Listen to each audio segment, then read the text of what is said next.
अस्सलाम वालेकुम। आज मेरा नाम है कासिम सिद्दीकी है। हमारे कोर्स का टाइटल है computer logic design and organisation. आज के इस लेक्चर में हम देखेंगे इंट्रोडक्शन और नंबर सिस्टम।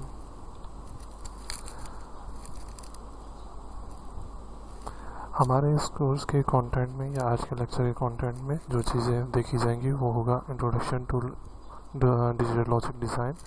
इसके कुछ एडवांटेजेस क्या हैं, हमारा इलेक्ट्रॉनिक प्रोसेसिंग किस तरह की होती है, हम अपनी वैल्यूज़ को किस तरह से रिप्रेजेंट करते हैं, डिजिटल नंबर्स कौन से होते हैं, हमारे नंबर सिस्टम्स क्या होते हैं, कितने टाइप्स होते हैं, उसके फंक्शंस कौन कौन से होते हैं हमारे नंबर सिस्टम्स के, नंबर सिस्टम की कन्वर्जन्स किस तरह से होती है एक फॉर्म से दूसरे फॉर्म के अंदर, और नंबर सिस्टम की अर्थमेटिक क्या है। ये सारे टॉपिक्स जो हैं आज के हम इस वीडियो लेक्चर के अंदर रिकॉर्ड करेंगे। स्टार्ट करते हैं हम अपने लेक्चर को। Introduction to digital logic. सबसे पहले जब भी हम आजकल के इस टाइम के अंदर हम देखते हैं हमारी जितना भी डेटा है वो सारा आपका डेटा जो नेचुरल लाइफ के अंदर हम देख रहे हैं वो सारा एनालॉग फॉर्मेट के अंदर है। लेकिन इस एनालॉग फॉर्मेट को कन्वर्ट करने और यूज़ करने में बहुत ज़्यादा एनर्जी यूज़ होती है। तो हम क्या करते हैं, हम अपने इस एनालॉग लॉजिक को कन्वर्ट कर देते हैं डिजिटल्स के अंदर। डिजिटल एक फॉर्मेट है इनपुट का, जैसे आपके पास एनालॉग फॉर्मेट है वैसे आपके पास एक डिजिटल फॉर्मेट होता है। इस डिजिटल फॉर्मेट के अंदर हम अपने एनालॉग डेटा को कन्वर्ट कर देते हैं वंस और ज़ीरोज़ की फॉर्म के अंदर। जब हम वंस और ज़ीरोज़ की बात करते हैं तो हम बात कर रहे होते हैं किसी भी दो लेवल की। इन दो लेवल्स को आप इलेक्ट्रॉनिक्स के फॉर्मेट के अंदर भी कन्वर्ट कर सकते हैं, ज़ीरो और कोई भी 5 वोल्ट 10 वोल्ट टू 20 वोल्ट्स के अंदर, किसी भी दूसरे फॉर्मेट के अंदर। जब हम अपने इस कोर्स के लिहाज से बात करते हैं, इस कंप्यूटर लॉजिक डिज़ाइन के लिहाज से बात करते हैं, तो हमारा ये जो लॉजिक है, ये जो डिजिटल फॉर्मेट है, ये नंबर्स की वैल्यू के ऊपर आ जाता है जो ज़ीरोज़ और 1 होती है। हम अपनी वैल्यूज़ को इन ज़ीरोज़ और 1 के फॉर्मेट में इनपुट भी देते हैं, प्रोसेस भी कराते हैं अकॉर्डिंग टू द लॉजिक्स, और फिर उसका हम अपने जो लॉजिक्स के रिस्पेक्ट से अपना आउटपुट जनरेट करते हैं। लॉजिक डिज़ाइन असल में है क्या, जितने भी लॉजिक हम अपनी इस डेली लाइफ के अंदर देखते हैं हम उन सारी लॉजिक्स को कन्वर्ट कर सकते हैं अपने इस डिजिटल डिज़ाइन के अंदर। जब हम बात करते हैं अपने इस डिजिटल डिज़ाइन की, तो ये इन लॉजिक्स की अगर हम बात करते हैं तो इन लॉजिक्स में कोई भी चीज़ हो सकती है। अब अगर एक बंदा या कोई भी इंसान या कोई भी पर्सन इस बात को सोचता है कि अगर वो पढ़ेगा तो वो पास हो जाएगा, या अगर वो मेहनत करेगा तो वो सक्सेस हो जाएगा, तो ये उसकी एक लॉजिक है। किसी भी आउटपुट तक पहुंचने के लिए आपको कुछ ना कुछ इनपुट देना पड़ता है, आपकी कुछ ना कुछ लॉजिक होती है उस आउटपुट तक पहुंचने के लिए। अब जैसे ये दो एग्जांपल हमने दी कि बंदा पास हो जाएगा या बंदा सक्सेस हो जाएगा, तो इस सक्सेस के लिए या इस पास के होने के लिए उस बंदे की मेहनत करना ज़रूरी है या उस बंदे को पढ़ना ज़रूरी है। ये वो इनपुट है जो मेहनत है और जो आपकी पढ़ाई है, ये वो इनपुट है जो आप फीड करते हो उस पर्सन को, या आप उस प्रोसेस के लिए फीड करते हो ताकि आपका आउटपुट जनरेट हो सके। हम कंप्यूटर्स के लिहाज से अगर बात करते हैं, कंप्यूटर लॉजिक्स के लिहाज से बात करते हैं या इलेक्ट्रॉनिक्स के डिवाइसेस के लिहाज से बात करते हैं, तो हमने अपनी डिवाइसेस को कोई ना कोई इनपुट प्रोवाइड करना होता है। इस इनपुट के अंदर आपके पास डिफरेंट तरह की चीज़ें आ सकती हैं, आपके पास वोल्टेजेस आ सकते हैं, आपके पास कुछ लॉजिक्स आ सकते हैं, आपके पास डिफरेंट वंस और ज़ीरोज़ आ सकते हैं, डिफरेंट नंबर सिस्टम्स आ सकते हैं, कोई भी चीज़ आपके पास हो सकती है।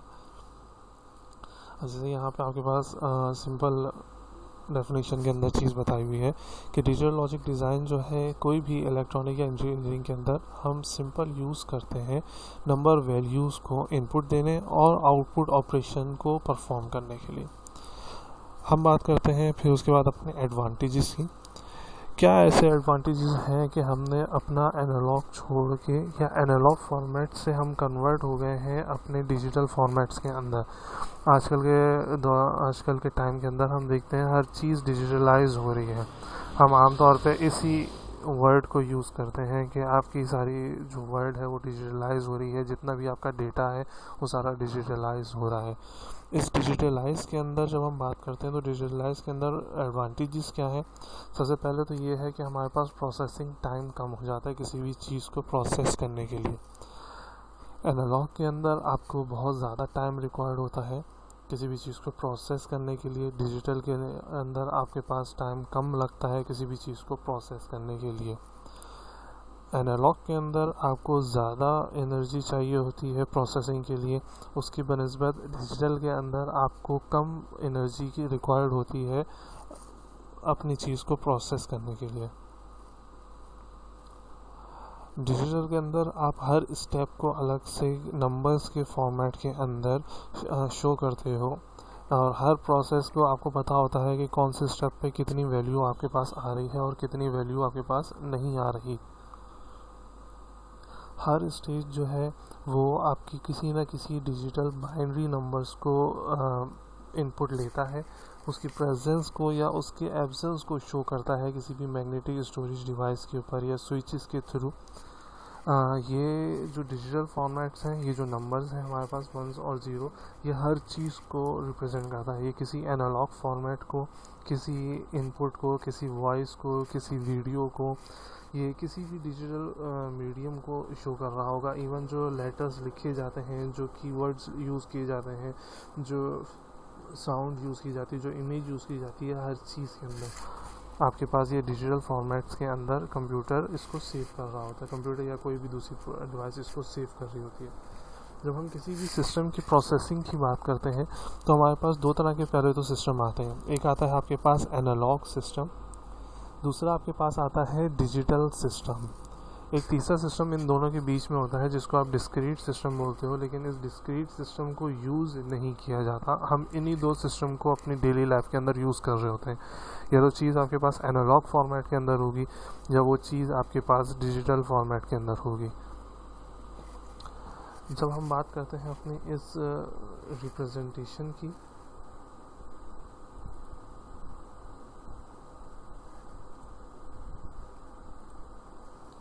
रिप्रेजेंटेशन ऑफ डिजिटल सिस्टम, अपने डिजिटल सिस्टम को हम किसी भी फॉर्मेट के अंदर रिप्रेजेंट कर सकते हैं। डिपेंड करता है कि आपको आउटपुट किस फॉर्मेट में चाहिए। फिर ये आपके पास, जैसा भी मैंने आपको बताया, आपके पास 3 तरह के सिस्टम होते हैं, एनालॉग, डिस्क्रीट और डिजिटल। यहाँ साइड में अगर आप देखेंगे तो आपको वेव फॉर्म की सूरत में आपको ये तीनों फॉर्मेट शो किए हुए हैं और यहाँ पे बताया हुआ है कि एनालॉग, डिस्क्रीट और डिजिटल के अंदर फ़र्क क्या है। एनालॉग एक ऐसी वैल्यू होती है जो कंटिन्यूस होती है आपके एक्स एक्सिस और वाई एक्सिस पे on a given continuous time, या आप ये कह सकते हैं कि on a specific given time के अंदर। अब जैसे इस एनालॉग फॉर्मेट के अंदर बहुत सारी एग्जांपल्स आपके पास हो सकती हैं। आपके पास हो सकती है जैसे हार्ट बीट हो सकती है, आपके पास टेम्परेचर हो सकता है किसी चीज़ का, लाइट हो सकती है। आप किसी भी चीज़ को मेजर कर रहे हैं इस तरह की किसी स्पेसिफिक टाइम पीरियड के अंदर, तो वो आपके पास एनालॉग फॉर्मेट के अंदर होगी। कोई भी ऐसी वैल्यू जो किसी भी स्पेसिफिक टाइम के अंदर आपको कंटिन्यूस वैल्यू प्रोवाइड कर रहा हो एक्स एक्सिस और वाई एक्सिस के अंदर, तो वो आपके पास एनालॉग फॉर्मेट होता है या एनालॉग वैल्यू होती है। जैसे अगर आप इस फिगर की अगर बात करते हो, इस फिगर के अंदर मैं कहता हूँ कि मेरे पास यहाँ से यहाँ तक की वैल्यू है, यहाँ से यहाँ तक की वैल्यू के अंदर अगर मैं देखूं तो इस पूरी वैल्यू के अंदर मेरे पास कहीं कोई भी ऐसा पॉइंट नहीं है जहां पर मेरे पास इस इनपुट की या जिसका भी इनपुट या आउटपुट आ रहा है इसकी कोई वैल्यू मौजूद ना हो। अगर मैं इस पॉइंट के ऊपर देखता हूं तो भी मेरे पास यहाँ पे ये वैल्यू मौजूद है। अगर मैं इस पॉइंट पे देखता हूँ तो मेरे पास ये वैल्यू मौजूद है। इस पॉइंट पे देखता हूँ तो मेरे पास कोई ना कोई वैल्यू मौजूद है। इस पॉइंट पे मेरे पास कोई वैल्यू मौजूद है। कोई सा भी आप पॉइंट लेंगे starting from 0 till that point, आपके पास कोई ना कोई वैल्यू वहाँ पर मौजूद होगी। दूसरा, एनालॉग से डिजिटल के अंदर कन्वर्ट करते वक्त हमारे पास फिर दूसरा स्टेप जो आता है वो आता है डिस्क्रीट फॉर्मेट। इस डिस्क्रीट फॉर्मेट को हम यूज़ करते हैं अपने एनालॉग को डिजिटल के अंदर कन्वर्ट करते हुए। डिस्क्रीट फॉर्मेट में करते क्या है, आप अपने एनालॉग सिग्नल को कन्वर्ट करते हैं या उसके अंदर से एक स्पेसिफिक टाइम पीरियड के बाद सैंपल्स उठा लेते हैं। स्पेसिफिक टाइम पीरियड से मुराद ये है कि अगर लेट से मैं कहता हूँ कि हर सेकंड पे आने वाला सैंपल मुझे चाहिए, तो ये एक सैंपल आपने उठा लिया, ये एक सैंपल उठा लिया, ये एक सैंपल उठा लिया, ये एक सैंपल उठा लिया, ये एक सैंपल उठा लिया, इस तरह से आपने दूसरे उसके अंदर ये एक सैंपल उठा लिया, ये एक सैंपल उठा लिया, ये एक सैंपल उठा लिया, ये एक सैंपल उठा लिया, एक सैंपल उठा लिया। आपने इस तरह से एक एक सैंपल्स उठा लिए और इनके बाद जो इनके बीच में जो वैल्यूज़ थी आपने उन वैल्यूज़ को डिस्कार्ड कर देना है। डिस्कार्ड कर देना है कहो, या ये इस तरह से कहो कि आपने उन वैल्यूज़ को छोड़ देना है। ये आपके पास डिस्क्रीट वैल्यूज़ होती हैं। हम डिस्क्रीट के अंदर करते क्या है, एनालॉग वैल्यू को, एनालॉग इनपुट के सैंपल्स कलेक्ट कर लेते हैं on a specific given time. ये स्पेसिफिक टाइम जितना कम से कम होगा उतनी अच्छी वैल्यू आपके पास डिस्क्रीट के अंदर आएगी। जितना ज़्यादा आपके पास ये नंबर होगा, जितना ज़्यादा आपके पास सेकंड्स आप लेंगे, जितना ज़्यादा टाइम के बाद आप इसे सैंपल उठाएंगे, उतनी ज़्यादा आपको इशू होगा अपने इनपुट के ऊपर, या आप इस तरह से कहें आपको इशू होगा अपनी इस वैल्यू के ऊपर। आपकी वैल्यू उतनी ज़्यादा ख़राब आएगी जितनी ज़्यादा आप टाइम पीरियड ज़्यादा लेंगे। जैसे एग्जांपल के तौर पे हम वीडियोस वॉच करते हैं किसी भी यूट्यूब के ऊपर, या कोई भी दूसरी वीडियो अगर हम डाउनलोड करके किसी भी दूसरे चैनल के ऊपर चेक कर रहे होते हैं, अगर उसका पिक्सल्स अच्छे ना हो, उसके पिक्सल्स कम हो, तो आपके पास उसकी क्वालिटी अच्छी नहीं आएगी। लेकिन अगर वही वीडियो आप अच्छे पिक्सल्स के साथ या ज़्यादा पिक्सल्स के साथ देखोगे तो उसकी क्वालिटी, उसका आउटपुट रिज़ल्ट अच्छा होगा। उसी तरह से अगर आप यहाँ पे ज़्यादा टाइम पीरियड के बाद कोई वैल्यू उठाते हो, लेट से कि मुझे ज़्यादा टाइम पीरियड के बाद वैल्यू चाहिए, तो मैंने एक वैल्यू यहाँ पर उठा ली, एक वैल्यू मैंने यहाँ उठा ली, एक वैल्यू मैंने यहाँ उठा ली, उसी तरह से एक वैल्यू मैंने यहाँ उठा ली, एक वैल्यू यहाँ उठा ली। अब अगर यहाँ पे इसको और इस सैंपल को अगर आप कंपेयर करेंगे तो यहाँ पे क्या है, यहाँ पे आपके पास ज़्यादा सैंपल आ रहे हैं कम टाइम पीरियड पे। ज़्यादा टाइम पीरियड बढ़ा देंगे तो आपके पास सैंपल कम हो जाएंगे। जितने कम सैंपल होंगे उतनी क्वालिटी आपकी कम हो जाएगी। इस प्रोसेस को, इस कन्वर्टिंग को फ्रॉम एनालॉग टू डिस्क्रीट आप बोलते हो सैम्पलिंग। इस प्रोसेस को बोला जाता है sampling when you are converting from analogue to discrete.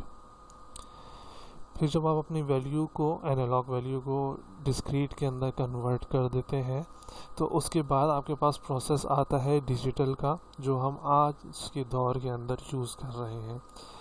इस प्रोसेस को converting from discrete to digital हम बोलते हैं क्वांटाइजेशन, या लेवलिंग भी कुछ लोग बोल रहे होते हैं। क्वांटाइजेशन के अंदर क्या होता है, हम लेवल सेट कर देते हैं 0 और कोई भी दूसरा लेवल जो हमें रिक्वायर्ड होता है। इस लेवल के अंदर हम डिसाइड करते हैं कि जितनी भी वैल्यू हमारी इस लेवल को टच कर रही होती हैं, टच करने वाली या उससे एक्सीड वाली वैल्यूज़ तो हमारी 1 हो जाती हैं, बाकी सारी वैल्यूज़ को हम 0 कर देते हैं। ऐसा क्यों है? ऐसा इसलिए क्योंकि डिजिटल 2 ही वैल्यूज़ के ऊपर काम कर रहा होता है, या तो वो 0 पे काम करता है या वो 1 के ऊपर काम कर रहा होता है। जैसे यहाँ पे एग्जाम्पल के अंदर आप देख सकते हैं, हमने लेट से कि ये एक हमने लाइन लगा दी है, इस लाइन से नीचे जितनी भी वैल्यूज़ हैं उनको ट्रीट किया जाएगा एज अ 0। जैसे ये वैल्यू है आपके पास ये वैल्यूज़ हैं, आपके पास ये नीचे एक दी गिवन वैल्यू है, इनको आप ट्रीट करेंगे एज अ 0।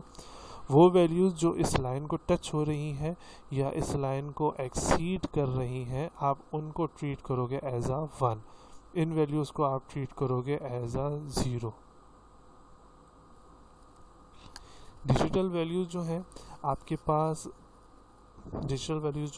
पास कंटिन्यूस होती हैं वाई एक्सिस पे, और आपके पास नॉट कंटिन्यूस होती हैं या ये को डिसकंटिन्यूस होती हैं किस पे, आपके एक्स एक्सिस पे। अब ये किस तरह से है कि वाई एक्सिस पे कंटिन्यूस होती हैं और एक्स एक्सिस पे कंटिन्यूस नहीं होती।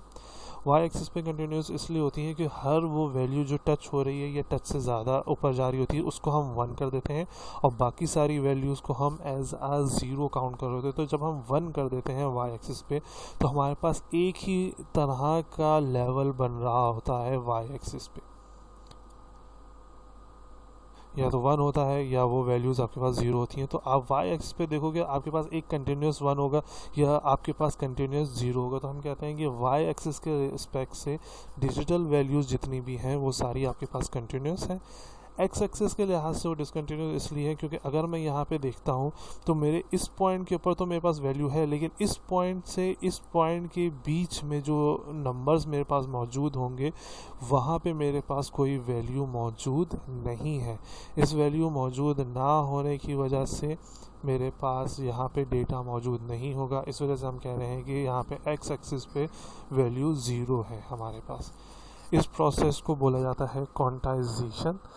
कुछ लोग या कुछ जगहों पे आप इसको लेवलिंग भी बोल रहे होते हो।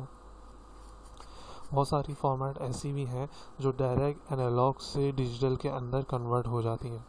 डिस्क्रीट वहाँ पे यूज़ किया जाता है जहाँ पे आपको सैंपल की तो ज़रूरत हो लेकिन आपके सारे सैंपल एक दूसरे से मैच ना हो रहे हो। जैसे मोस्टली आप वॉइस के अंदर देखते हो, आपने कभी ऑडियो यूज़ की होगी या ऑडियो आपने चलाई होगी विदाउट वीडियो, तो आपके पास इस तरह के स्पाइक्स बन रहे होंगे। जब ऑडियो ज़्यादा होगी, हाई होगी, तो आपके पास स्पाइक हाई चला जाएगा उस इनपुट का।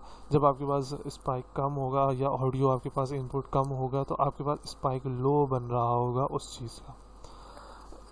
इस स्पाइक हाई की वजह से आपको पता चलता है कि आपके पास पीछे से जो इनपुट आ रहा है उसका एम्पलीट्यूड या उसका इम्पैक्ट, उसका मैग्नीट्यूड ज़्यादा हाई है, और जहाँ जहाँ पे आपके पास स्पाइक लो बन रही होती है वहाँ पे आपके पास इनपुट लो होता है। मोस्टली ये हम यूज़ करते हैं जब आपके पास कोई काम फ्रीक्वेंसी के लिहाज से या डिफरेंट आपके पास इनपुट्स रिगार्डिंग टू वॉइस आपके पास गिवन होते हैं।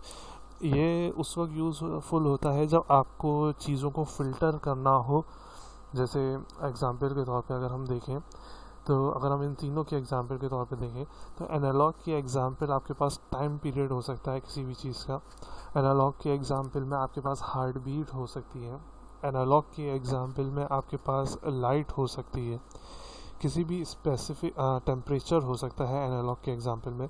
जैसे इसी चीज़ को हम थोड़ा सा और एक्सप्लेन करते हैं। अगर टेम्परेचर के लिहाज से अगर देखते हैं तो किसी भी स्पेसिफिक टाइम के अंदर मैं कहता हूँ कि भाई इस 5 मिनट के अंदर, तो इस 5 मिनट के अंदर मेरे पास हर सेकंड पे कोई सा भी सेकंड उठाता हूँ, कोई सा भी मिली सेकंड उठाता हूँ, कोई सा भी मिनट उठाता हूँ इस 5 मिनट के अंदर, तो मेरे पास वहाँ पे कुछ ना कुछ टेम्परेचर मौजूद होगा। या अगर मैं किसी स्पेसिफिक पॉइंट पे लाइट की बात करता हूँ कि भाई यहाँ पे 5 मिनट के अंदर कितनी लाइट पड़ रही है, तो उस 5 मिनट के अंदर वहाँ पर अगर लाइट कंटिन्यूस पड़ रही है तो वहाँ पे कुछ ना कुछ इंटेंसिटी ऑफ लाइट मौजूद होगी। या अगर जैसे टाइम की बात करते हैं तो टाइम उस 5 मिनट में हर वक्त मौजूद होगा। आप किसी भी सेकंड, मिली सेकंड को क्यों ना पिक कर लें। जब आप डिस्क्रीट की बात करते हैं तो डिस्क्रीट आपके पास मोस्टली जैसे आपके पास साउंड होती है, ऑडियोज़ वगैरह जैसे रिकॉर्ड होती है आपके पास जैसे म्यूज़िक वगैरह होती है, उसके अंदर यूज़ हो रहा होता है। मोस्टली डिस्क्रीट को यूज़ किया जाता है फ़िल्टरिंग वगैरह के उसके अंदर, या जब आप किसी फ्रीक्वेंसीज़ के ऊपर काम कर रहे हो। जैसे एग्ज़ाम्पल के तौर पे आप ये देखो, जैसे किसी स्टूडियो के अंदर आपने रिकॉर्डिंग की, तो उस रिकॉर्डिंग के अंदर जो आप डेटा प्रोवाइड कर रहे होते हो वो डिस्क्रीट होता है। उस डिस्क्रीट डेटा के अंदर आपके पास डिफरेंट तरह की ऑडियो जनरेट हो रही होती है, सराउंडिंग्स की ऑडियो भी आ रही होगी। जैसे लेट्स से अगर आपने कोई गाना रिकॉर्ड करा है, कोई सॉन्ग रिकॉर्ड करा है आपने, तो इस सॉन्ग के अंदर आपको डिफरेंट तरह की बीट्स भी आ रही होंगी, आपको कीबोर्ड की आवाज़ आ रही होगी, आपको ड्रम की आवाज़ आ रही होगी, आपको जो वो बंदा गाना गा रहा है आपको उसकी आवाज़ आ रही होगी, और डिफरेंट तरह के जो इंस्ट्रूमेंट्स हैं उनकी आवाज़ आ रही होगी। फिर उसके बाद ये डिस्क्रीट के अंदर इसलिए रिकॉर्ड किया जाता है क्योंकि आपके पास हर सैंपल, हर फ्रीक्वेंसी अलग अलग तरह की अपनी स्पाइक बना रही होगी। इन द एंड जब आप वीडियो एडिटिंग करते हो तो जहाँ पे आपको ड्रम को कम करना होता है तो आप ड्रम की फ्रीक्वेंसी को कम कर देते हो। जब आपको जहाँ पे वोकलिस्ट की आवाज़ को ज़्यादा करना होता है तो आप वोकलिस्ट की आवाज़ को ज़्यादा कर देते हो। इसकी और अच्छी एग्जांपल आपके पास आ जाती है, जैसे आपके पास ये न्यूज़ रिपोर्टर्स वगैरह होते हैं, इनकी न्यूज़ रिपोर्टर्स की अगर आप देखो तो इनकी आपको आवाज़ आ रही होगी लेकिन आपको सराउंडिंग की आवाज़ बहुत ज़्यादा कम आ रही होगी। यहाँ पे क्या होता है, जब आप अपनी वीडियो को एडिट करते हो या जब आपकी वीडियो लाइव आ रही होती है उससे पहले एडिटिंग प्रोसेस में जाती है, तो वो जो सराउंडिंग की वॉइस होती है, जो सराउंडिंग की फ्रीक्वेंसीज होती हैं, उनको कम कर देते हैं और जो फ्रीक्वेंसी उनकी नीड होती है सिर्फ उसी को बढ़ाया जाता है। ये जो फ्रीक्वेंसी का काम है ये आप एनालॉग के अंदर या डिजिटल के अंदर नहीं कर सकते, क्योंकि एनालॉग में हर काम ऑन स्पॉट हो रहा होता है, या कहो कि हर काम हर टाइम के ऊपर वो डेटा आपके पास मौजूद होता है, और डिजिटल के अंदर हर चीज़ को आप लेवल कर देते हो किसी दो चीज़ों में, वंस या ज़ीरोज़ में। वही चीज़ जब आप डिजिटल के अंदर कन्वर्ट करते हो, डिजिटल के एग्जांपल आपके पास बहुत सारी हैं। डिजिटल का एग्जांपल आपके पास आपका ये कंप्यूटर भी हो सकता है, आपके पास मोबाइल फ़ोन हो सकता है, आपके पास कोई भी स्विच जो आपके घर में लगा हुआ है जिसको आप ऑन या ऑफ़ कर रहे हो, तो वो भी आपके पास डिजिटल के एग्जांपल हो सकती है, जो किसी कंटिन्यूस टाइम पीरियड के अंदर 1 या 0 प्रोवाइड कर रहा है।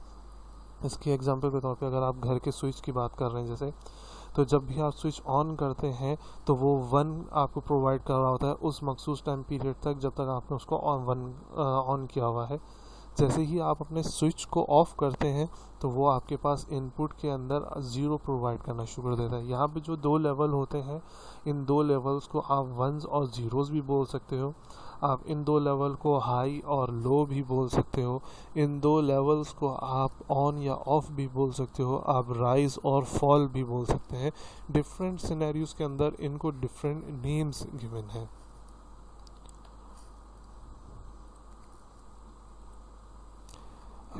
अब ये उसी एग्जाम्पल को हमने थोड़ा सा कंटिन्यू किया है। एनालॉग क्वांटिटीज़ के बारे में बात की गई है। एनालॉग क्वांटिटीज़ कौन सी होती हैं? ऐसी हर क्वांटिटी जो कंटिन्यूस क्वांटिटी हो on a given specific time period. जैसे एग्जांपल के तौर पर आपको 2 चीज़ें यहाँ पे दी हुई है, इंटेंसिटी ऑफ लाइट या टेम्परेचर। किसी भी चीज़ का टेम्परेचर कभी भी आपके पास ख़त्म नहीं होगा, या तो टेम्परेचर माइनस में जा रहा होगा या पॉजिटिव में जा रहा होगा, लेकिन temperature on a given specific time मौजूद होता है हर वक्त। वैसे ही इंटेंसिटी ऑफ लाइट माइनस में जा रही हो सकती है, लाइट 0 हो सकती है, लाइट 1 हो सकती है, 2, 3, 4 इंटेंसिटी हो सकती है आपके पास, लेकिन इंटेंसिटी कभी भी आपके पास ख़त्म नहीं होगी on a specific time. Digital values को आपके पास डिस्क्रीट सेट्स ऑफ वैल्यूज़ होती हैं, जैसे अभी मैंने आपको बताया 0s और 1 की फॉर्मेट में। ये आपके पास एक एग्जांपल दिया हुआ है टेम्परेचर का। किसी भी स्पेसिफिक 15 लेट्स से अगर नीचे वाली चीज़ सेकंड्स में है, तो 15 सेकंड्स के अंदर आपके पास टेम्परेचर गिवन है जो सेल्सियस के अंदर रिकॉर्ड किया गया है। अब इस 15 सेकंड्स के अंदर आप देखो, आपका हर टाइम पीरियड के अंदर सिर्फ 15 सेकंड्स में, बल्कि इन सेकंड्स के दरमियान में जो आपके पास वैल्यूज़ हैं उसके अंदर भी इसकी वैल्यू गिवन है आपके पास। यही चीज़ आप कंटिन्यूस के अंदर देते हो या जब आप डिजिटल के अंदर लेते हो, तो डिजिटल के अंदर आप दरमियान वाली वैल्यूज़ को काउंट नहीं करते, आप सिर्फ इन पॉइंट्स की वैल्यूज़ को काउंट करते हो। जैसे ये इस पॉइंट की सिर्फ वैल्यू को काउंट किया जाएगा, यहाँ पे सिर्फ इस पॉइंट की वैल्यू को काउंट किया जाएगा, इस वैल्यू को काउंट नहीं कर रहे होंगे। आप इन वैल्यू को काउंट नहीं कर रहे होगे जो यहाँ पे बीच में गिवन है आपके पास। आप सिर्फ इस वैल्यू को काउंट कर रहे होगे, आप सिर्फ इस वैल्यू को ले रहे होगे, आप सिर्फ इस वैल्यू को ले रहे होगे जो इस 3, 4, 5 पे आ रही होगी। इनके बीच में जितनी भी वैल्यू आपके पास गिवन है यहाँ पे, आप इनको काउंट नहीं कर रहे होते।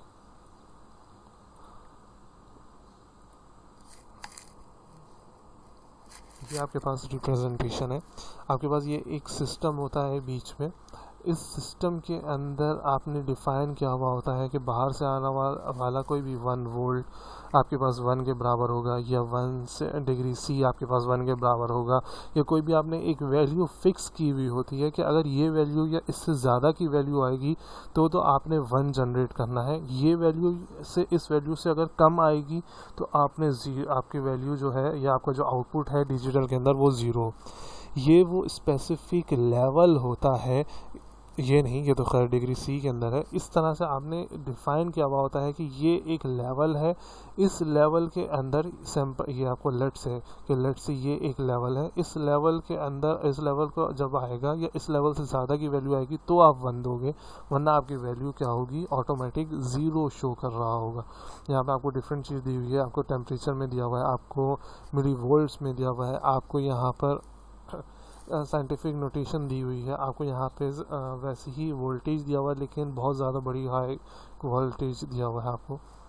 ये सारी आपको एक सैंपल आपने पहले से डिफाइन किया हुआ होता है अपनी डिजिटल सिस्टम का, कि जब भी वो आएगा वो 1 होगा, या उससे ऊपर की वैल्यू आपके पास 1 होगी, उससे नीचे जितनी भी वैल्यू होगी वो सारी आपके पास एज अ 0 काउंट हो रही होगी। जब हम डिजिटल लेवल की बात करते हैं या डिजिटल सिस्टम की बात करते हैं, तो हमारा डिजिटल सिस्टम 2 वोल्टेजेस के ऊपर वर्क कर रहा होता है, या 2 स्टेट्स पे काम कर रहा होता है। ये 2 स्टेट्स कुछ भी हो सकती हैं, ऑन हो सकती है जैसा भी हमने बताया, ऑन हो सकती है, ऑफ हो सकती है, ब्लैक और वाइट हो सकती है, हॉट हो सकती है, कोल्ड हो सकती है, स्टेशनरी हो सकती है, या मूविंग हो सकती है। ये डिपेंड करता है कि आपका सिस्टम क्या है, आप किस चीज़ को डिजिटलाइज कर रहे हो। यहाँ तक हमारे पास जो काम था वो था आपके पास डिजिटल का, या आपके पास जो इंट्रोडक्शन टू आपका डिजिटल था उसका पार्ट था। अब इसके बाद जो हम इसी लेक्चर के अंदर देखेंगे वो है आपके पास number system. Number system use क्यों किया जाता है? हम डिजिटल के अंदर अपनी वैल्यू को रिप्रेजेंट करने के लिए डिफरेंट तरह के नंबर सिस्टम्स को यूज़ करते हैं।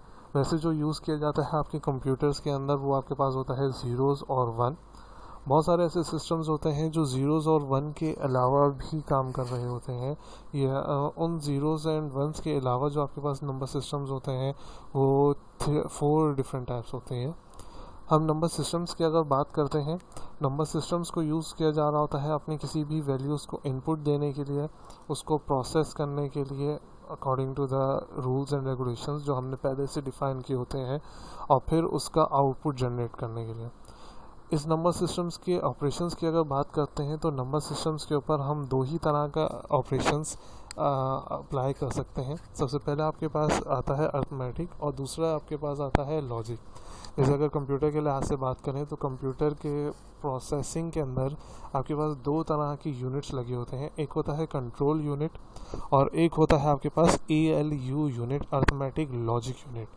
कंट्रोल यूनिट आपके पास जितना भी डेटा इनपुट आ रहा होता है, प्रोसेस हो रहा होता है या आउटपुट होता है, उसको कंट्रोल कर रहा होता है। जो आपका मेन फंक्शन होता है, जो कंपैरिजन होता है, जो डेटा को चेक कर रहा होता है, वो होता है आपका अर्थमेटिक लॉजिक यूनिट। वैसे ही यहाँ पे आपके पास 2 तरह के फंक्शंस हैं, एक है अर्थमेटिक और एक है आपके पास लॉजिक। अर्थमेटिक ऑपरेशंस के अंदर आप अपने सिंपल 4 तरह के अर्थमेटिक ऑपरेशंस परफॉर्म करते हो। ऐड का फंक्शन आपके पास होता है, सब्ट्रैक्ट का ऑपरेशन आप कर सकते हो, मल्टीप्लाई कर सकते हो आप अपने नंबर्स को डिवाइड कर सकते हो, या कॉम्प्लीमेंट कर सकते हो। कॉम्प्लीमेंट आपके पास इन्वर्जन्स होता है। इन्वर्जन के अंदर जो भी आपके पास बिट गिवन होती है, आप उसकी अपोजिट बिट को एज अ आउटपुट यूज़ कर रहे होते हो। ये मोस्टली उस वक्त यूज़ किया जाता है जब हम किसी चीज़ को साइन के अंदर यूज़ कर रहे हो, जैसे +1। अब मुझे +1 को शो करना है, लेकिन हमारे पास आउटपुट माइनस को शो नहीं करता, तो हम कॉम्प्लीमेंट 1 लिख रहे होते हैं। कॉम्प्लीमेंट शो कर रहा होता है आपकी वैल्यू माइनस में है, और 1 आपकी वैल्यू को शो कर रहा होता है। उसी तरह से फिर आपके पास लॉजिक ऑपरेशन आती है। लॉजिक ऑपरेशन के अंदर आपके डिफरेंट तरह की लॉजिक्स हो सकती हैं। एक लॉजिक जो आज के लेक्चर में हम देखेंगे वो है आपके पास कन्वर्जन बिटवीन डिफरेंट जो नंबर सिस्टम्स हैं उसके। एक नंबर सिस्टम को आप दूसरे नंबर सिस्टम के अंदर भी कन्वर्ट कर सकते हो। अदर लॉजिक्स के अंदर आपके पास अगर हम एक सिंपल ओवरव्यू के अंदर बात करें तो अदर लॉजिक्स के अंदर जैसे हम डेली लाइफ के अंदर हम बात करते हैं कि आप पास हो गए या आप सक्सेस हो गए किसी भी आउटपुट के अंदर जब आप मेहनत करोगे, तो इस लॉजिक को किस तरह से आपने परफॉर्म करना है उनके लिए आप डिफरेंट सिनेरियोज यूज़ करते हो, डिफरेंट गेट्स वगैरह यूज़ करते हो। वो आपके पास लॉजिक ऑपरेशंस की बात होती है। नंबर सिस्टम्स की टाइप्स की अगर बात करते हैं तो हमारे पास total 4 types of number systems हैं। सबसे पहले आपके पास आता है binary number system. Binary number system या बिट्स या डिजिटल नंबर सिस्टम, अभी जैसे हम पिछले बात कर रहे थे, इस नंबर सिस्टम के अंदर आपके पास 2 ही तरह की वैल्यूज़ होती हैं। ये 2 वैल्यूज़ जो है आपके पास या तो होगी 0 या होगी आपके पास 1। इन नंबर सिस्टम्स की बेस जो होती है वो होती है 2। बेस 2 से मुराद ये है कि जब भी आप कोई बाइनरी नंबर सिस्टम लिखोगे तो आप उस बाइनरी नंबर सिस्टम के नीचे in the end of the number आप लिखोगे 2। बेस के अंदर आप लिखोगे 2। जैसे अगर मैं लेट से मैंने लिखा 1 0, ये मेरे पास बाइनरी नंबर सिस्टम है। अगर मैं कहता हूँ तो मुझे इस नंबर सिस्टम के एंड में यहाँ पे 2 लिखना ज़रूरी है।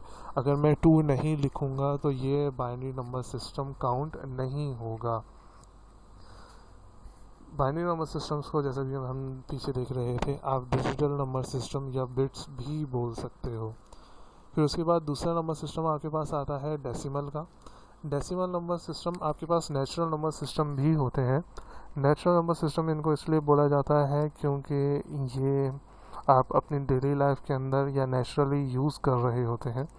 इन नेचुरल नंबर सिस्टम्स के अंदर आपके पास 10 वैल्यूज़ होती हैं स्टार्टिंग फ्रॉम 0 to 9।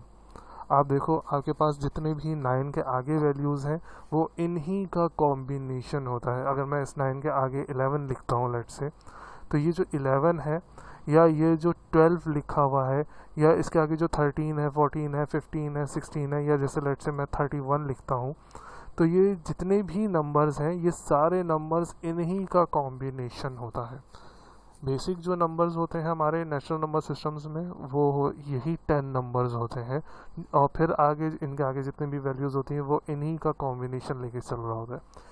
इनकी बेस में 10 लिखा जाता है, लेकिन क्योंकि ये नेचुरल नंबर सिस्टम्स हैं तो आप इनकी बेस लिखें या नहीं लिखें, बहुत सारे लोग नहीं भी लिखते हैं इसकी नंबर सिस्टम की बेस, तो भी इसको काउंट कर लिया जाता है। लेकिन जब आप नंबर सिस्टम्स की बात कर रहे होते हैं तो अच्छा यही है, बेस्ट वे तो यही है कि आप इसकी बेस 10 लिख कर चलें। थर्ड आपके पास आता है ऑक्टल नंबर सिस्टम।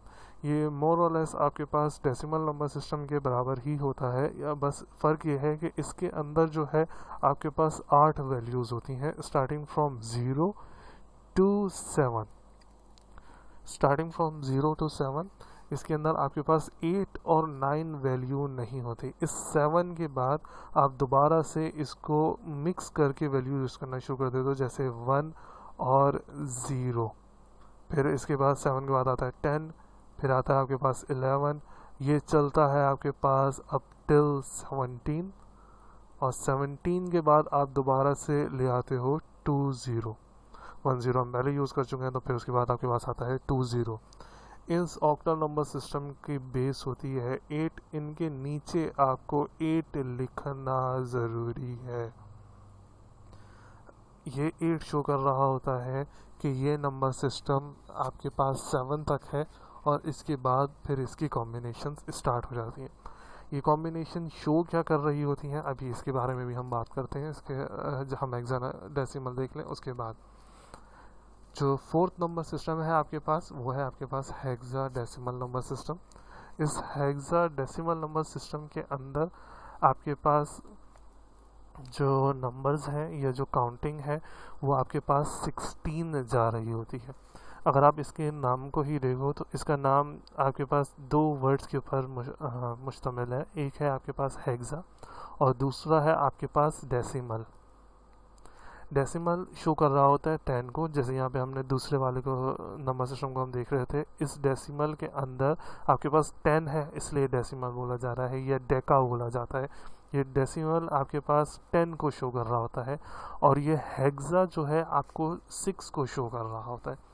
इस नंबर सिस्टम के अंदर आपके पास 10 + 6 16 वैल्यूज़ होती हैं। ये लिखा हुआ है यहाँ पे 16 वैल्यूज़ होती हैं। अब 16 वैल्यूज़ हमारे नंबर सिस्टम में तो नहीं होती, तो इन 16 वैल्यूज़ को शो करने के लिए हम 10 वही नंबर्स लेते हैं, पहले तो 0 से 9 तक जो हमारे डेसिमल के पार्ट होते हैं, और बाकी जो आपके पास वैल्यूज़ हैं 10, 11, 12, 13, 14, 15, इनको शो करने के लिए आप यूज़ करते हो ABCDE और F।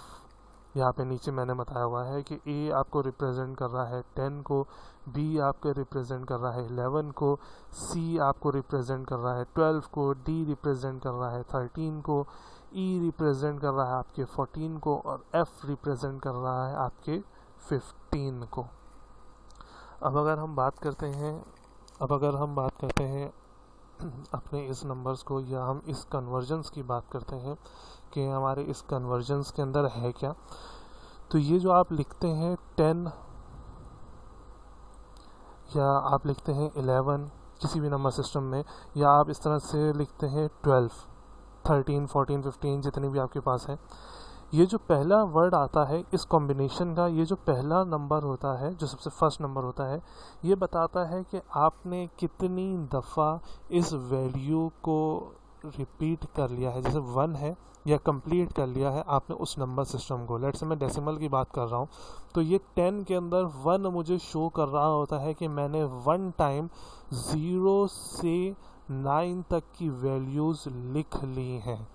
अब इस 9 के बाद ये 1 लिखा जा रहा है। ये 1 शो करता है कि मैंने एक दफ़ा से अपनी टोटल वैल्यूज़ को पूरा लिख लिया है।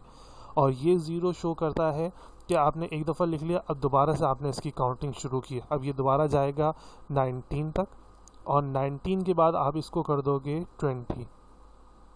अब यहाँ पे ये 2 शो कर रहा है कि आपने 0 से 9 तक 2 दफ़ा लिख चुके हैं, या आपने 0 से 9 तक की जो आपकी एक बेसिक वैल्यू थी आप उसको 2 टाइम्स लिख चुके हैं।